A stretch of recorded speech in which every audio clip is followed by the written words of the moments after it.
ഈ 21-ാം നൂറ്റാണ്ടിലും പുറം ലോകവുമായി യാതൊരു തരത്തിലുള്ള കണക്ഷനുമില്ലാതെ തീർത്തും ഒറ്റപ്പെട്ട് ഒരു ജനത ജീവിക്കുന്നു എന്ന് പറഞ്ഞു കഴിഞ്ഞാൽ തീർത്തും അത്ഭുതം ഉളവാക്കുന്നൊരു കാര്യമാണ്.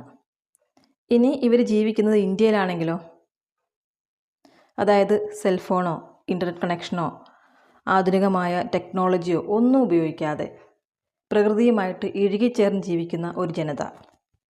ആൻഡമാനിലെ നോർത്ത് സെൻറ്റിനൽ ഐലൻഡിലെ തദ്ദേശീയരായ ആദിവാസികളെ പറ്റിയാണ് നമ്മൾ പറയുന്നത്. 19-ാം നൂറ്റാണ്ടിൽ മൗറീഷ്യസിൽ നിന്ന് ഒരു വ്യക്തി ഇവരെപ്പറ്റി കൂടുതൽ കാര്യങ്ങൾ പഠിക്കാൻ വേണ്ടി ഇവരിൽ നിന്നും 2 പേരെ കിഡ്നാപ്പ് ചെയ്തു. പക്ഷേ പോർട്ട് ബ്ലെയറിലേക്ക് എത്തുമ്പോഴേക്കും ഇവർ 2 പേരും അസുഖബാധിതരാവുകയും പിന്നീട് മരണപ്പെടുകയും ചെയ്തു.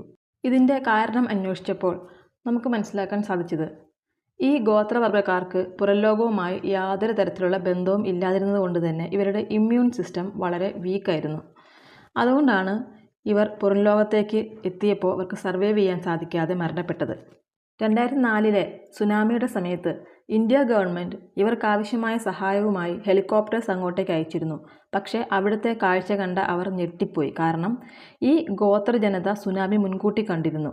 അതുകൊണ്ട് തന്നെ അവർ ഉയർന്ന പ്രദേശങ്ങളിലേക്ക് താമസം മാറുകയും അവർക്ക് സുനാമിയെ അതിജീവിക്കാൻ സാധിക്കുകയും ചെയ്തു.